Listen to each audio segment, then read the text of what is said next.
Human Rights Watch published a review of the explosion in the Al-Ahli Hospital in Gaza. On the evening of October 17th, Hamas representatives, along with journalists of most media world outlets, reported on a missile strike on the hospital, which resulted in hundreds of casualties, at least 500 according to the Hamas-controlled Gaza Health Ministry. This news item caused outrage in the Middle East. In Turkey and Jordan, the Israeli embassy buildings were attacked and a synagogue was burned in Tunisia. Mass protests erupted in many other countries. The IDF instantly claimed that it was not at fault for this attack on the Al-Ahli Hospital and that it was the Palestinian Islamic Jihad terrorist group whose botched missile launch resulted in the explosion. Later, the Western media outlets came to the same conclusion. BBC and the New York Times issued official statements of apologies for calling the Al-Ahli incident Israel's fault without conclusive evidence. We will discuss the conclusions that were reached by human rights advocates with Jean-Baptiste Gallopin, senior researcher with the Crisis and Conflict Division at Human Rights Watch.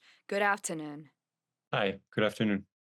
Thank you for joining us, and a special thanks to our translator. You conclude that the explosion, which caused many casualties, was the result of detonation of explosive ammunition. Your review clarifies that such missiles are used by Palestinian armed groups. However, you do not assign Hamas the responsibility for this incident, it seems.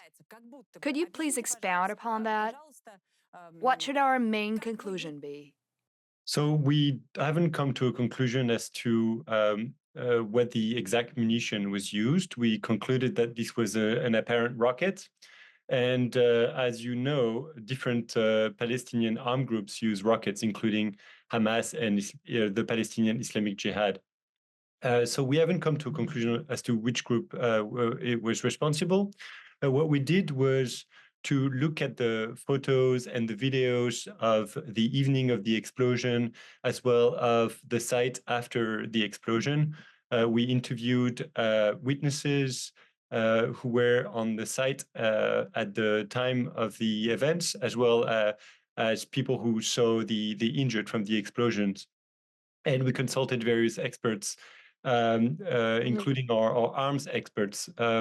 We looked at, there was a lot of misinformation and disinformation and speculation around this event. So we tried to look at the evidence that was most probative, the damage that was visible on site in particular, as well as the videos of the explosion. And there is a number of elements there which, when taken together, led us to the conclusion that this was a rocket-propelled munition.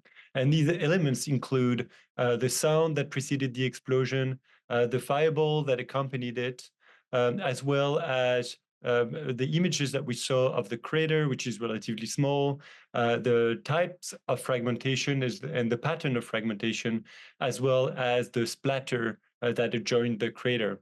And together, we concluded that these are not consistent with the type of high explosive bombs that Israel has been dropping in large numbers over Gaza. We also found that these were not consistent with artillery shells that Israel uses commonly, as well as the common variants of the Hellfire and Spike missiles that Israel uses. So we know that the Gaza authorities actually, sent staff, of course, on the site on the evening of the explosion.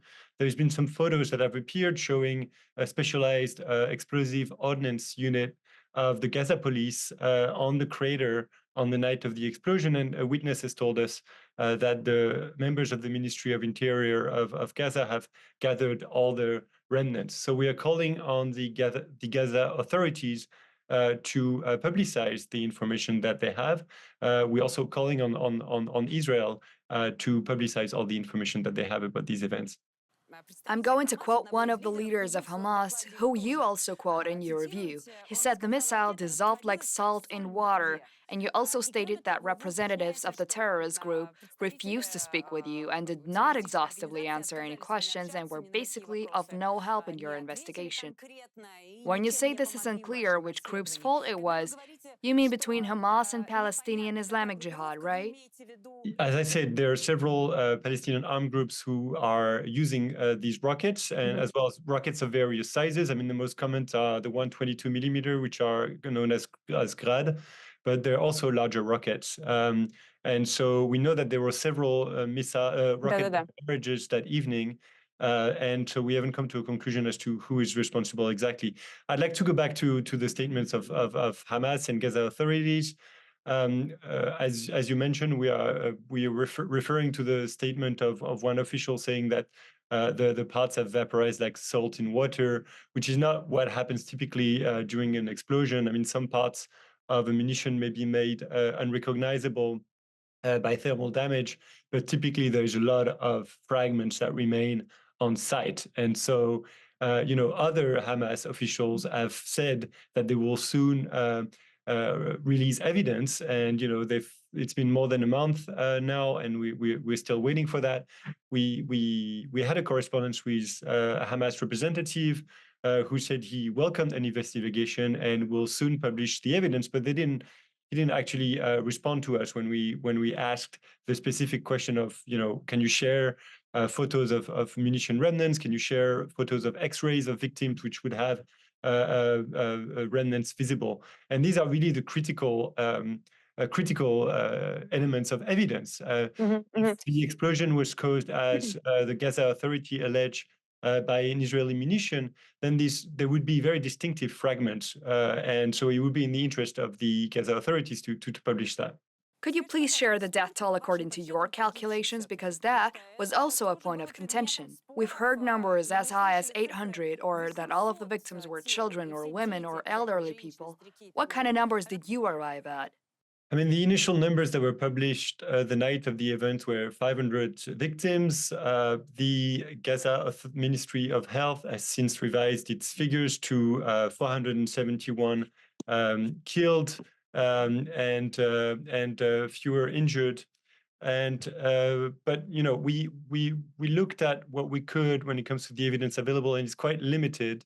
What we note is that in this case, the kill to injure ratio of the figures is very unusual. I mean, in this case, the authorities are saying that there are more killed than injured, which extremely rarely happen. Usually you have more injured by quite a margin. You will have, 3 injured to 1 Конечно, killed, да. or 8 injured to 1 killed, or 10 injured to 1 killed. So that's a first element that gives us pause.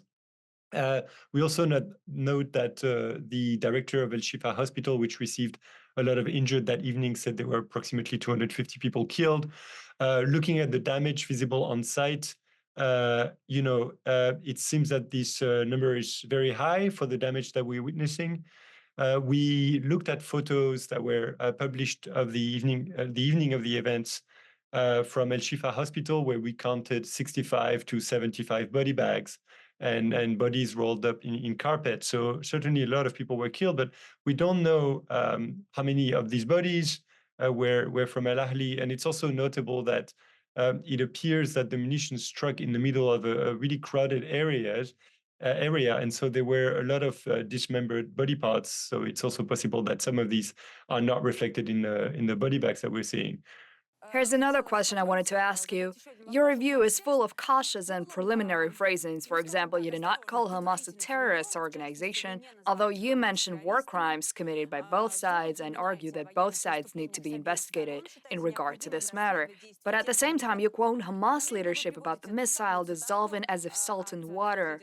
Naturally, you've stated that Hamas is being uncooperative in your investigation. They refuse to share the findings of their own investigation or lack thereof. In short, I've heard criticism directed at all human rights organizations, Human Rights Watch included, demanding their outright condemnation of the Palestinian side for the events on October 7th. So there are several things here. One, when it comes to the Hamas response, I mean, the Hamas representative did tell us that they were open to an investigation, and we are calling for an independent investigation from the UN, for instance, where both sides should cooperate. So I want to take note of that and recognize that, and we hope that they actually do cooperate. When it comes to the way we characterize the events, the framework we use in such situations is international humanitarian law, which are the laws of war that govern, the conduct of hostilities in armed conflicts around the world, whether it's, in Gaza or in Ukraine or in Sudan or in Myanmar. And that's a universal framework. And, this framework doesn't have such a notion as terrorism, which is a notion that is very disputed and very hard to pin down. So what we look at is violations of international humanitarian law, including war crimes, potentially as well crimes against humanity. And so this is the framework under which we assess the events in Gaza and in Israel. And we are investigating various incidents, including the events of October 7. We've looked at events around hospitals, and we've described an attack on an ambulance as an apparent violation of international humanitarian law that should be investigated as a war crime. We are investigating both sides impartially, and we are letting ourselves be guided by the facts that our investigations reveal. In conclusion, I wanted to ask you, keeping in mind that on October 17th, the world was once again on the verge of World War III, or at least a large-scale war in the Middle East. We must not forget that the main reason for that was the false and unverified publications regarding this hospital in world media. I think what the story of the story, where the story of how the media has covered these events, I think it should be a rejoinder to the importance of corroboration and verification, which is really at the heart of good journalism, but it's also at the heart of our work. It's very difficult in such situations to do this very, very quickly. And so, we would just enjoin the media to try to corroborate their facts before publishing. This is really what we do, and this is what we aim to focus on. But I just want to I would like to bring the conversation briefly before we end to the victims of this explosion. The people who were there were civilians who were present in large number. They had found refuge in the hospital, refuge from intense Israeli bombardment of the neighborhood. These people died or were killed, and I think the families of the victims and the people who've been injured in these events, they really deserve to know what happened. And we're really calling on the authorities in Gaza to reveal the information that they have, so the world knows and the victims can know what happened. Thank you for joining us. This has been Jean-Baptiste Gallopin, Senior Researcher with the Crisis and Conflict Division at Human Rights Watch. We discussed the explosion at the Al-Ahlia Hospital, which almost led to an even larger catastrophe. TV Rain has started broadcasting in English so that you could get news about Russia, the war in Ukraine, and Russian society directly from the source. Russia's military is unable to stop Ukrainian forces. The Kremlin's newest propaganda target is now the LGBT community.